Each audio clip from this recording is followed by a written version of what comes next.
My name is Kendra. I'm 27 years old, and I knew something was wrong the second my parents asked me to sit down in the living room. They had that careful tone, the one they used when decisions had already been made and my opinion was just a formality. My sister, Melissa, sat beside them, perfectly composed, casually scrolling through her phone like none of it involved her. I stood there with my arms crossed, bracing myself for another comparison. My dad cleared his throat. They decided, he said, to help both their daughters get a proper start.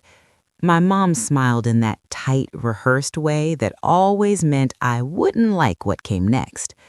Melissa was getting a brand new apartment downtown, modern high-rise, elevator, security, gym, fully furnished. Melissa finally looked up, her eyes lighting up instantly. Then my mom turned to me. They were giving me a house. For a brief second, my heart lifted. A house sounded permanent, solid, equal. Then they showed me the photos. Peeling paint, broken windows, a roof sagging like it might collapse at any moment, weeds swallowing the yard whole. It looked forgotten, like even the neighborhood had stopped caring. My mom rushed to frame it positively. "It has potential," she said. "You've always been the practical one." Melissa apparently needed something ready. I wanted to protest, to demand fairness, to ask why being responsible always meant receiving less. But years of being the reasonable daughter kicked in. I thanked them. The paperwork was signed quickly. The house was mine. No mortgage, no rent. Melissa's apartment? Fully paid, furnished, decorated down to the curtains. A week later, I moved into the house. That first night, rain dripped through the ceiling into a bucket. The heater didn't work. The floors groaned beneath my steps. But standing in the dark, surrounded by dust and silence, I made myself a promise. If this was what I'd been given, I would make it mine. What none of us realized then was that this broken house was about to change everything.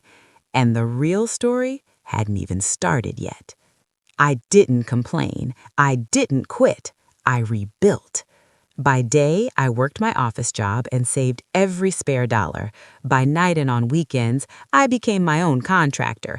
I watched endless tutorials, borrowed tools, scraped my hands raw learning what no one had ever taught me.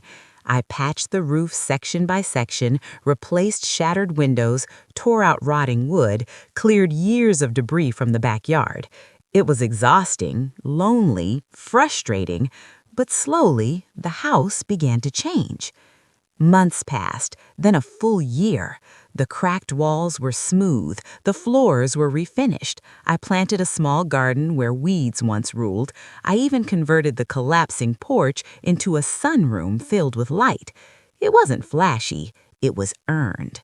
That's when my parents asked to visit. The moment my mom stepped inside, she froze. Her eyes moved slowly across the space, the clean lines, the warm sunlight, the solid structure. But what I saw in her expression wasn't pride, it was calculation. My dad stayed unusually quiet. Melissa wasn't there, but she didn't need to be. Then my mother said the words that split the air in two. "We're taking the house back. It makes more sense for Melissa." I actually waited for her to laugh. She didn't. She explained that Melissa's apartment was too small now, that family assets needed to be redistributed fairly. She spoke like it was a business decision, not a betrayal. I reminded her gently that the property was legally mine. She dismissed it. Paperwork can be fixed. 2 days later, Melissa showed up with boxes and a rental truck. She walked in confidently, already discussing paint colors. Then she stopped. Her face drained of color. She wasn't staring at the walls. She wasn't looking at the floors. She was looking at something else, something none of them had bothered to check. Because while they saw a renovated house, I knew something about the land beneath it. And they were about to realize just how big of a mistake they'd made. When my parents gave me the house a year ago, I did something they didn't expect. I read every page of the documents, every clause, every zoning detail. The house had been considered worthless, a liability they were relieved to hand off, but the land itself had a unique classification. Decades ago, it had been rezoned under commercial residential overlap. It wasn't just a plot with a broken house, it was opportunity. Quietly, months ago, I consulted a lawyer, not to fight my family, just to understand what I owned. That's when I learned a development company had been watching that area for years. They didn't care about the house, they wanted the land. 3 months earlier, I'd signed a conditional agreement. Once renovations met code standards, the sale would finalize. That milestone had been reached the week before my parents demanded it back. The funds were already secured in escrow.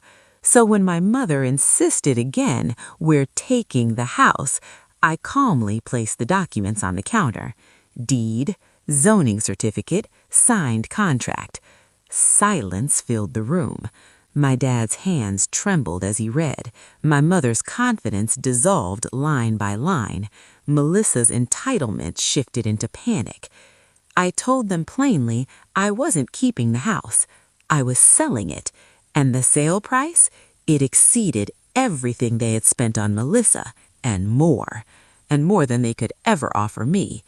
Melissa cried, said it wasn't fair, but fairness had never been the standard in this family. 2 weeks later, the deal closed. The house I rebuilt was demolished for development. I walked away not with revenge, but with freedom. I bought my own place, on my terms. Months later, I heard my parents sold Melissa's apartment. They needed liquidity. Funny how balance finds its way back. Here's what I learned. Sometimes the thing they give you as leftovers is actually the foundation. And sometimes being underestimated is the greatest advantage of all. But if you think that was the end of my story, you'd be wrong.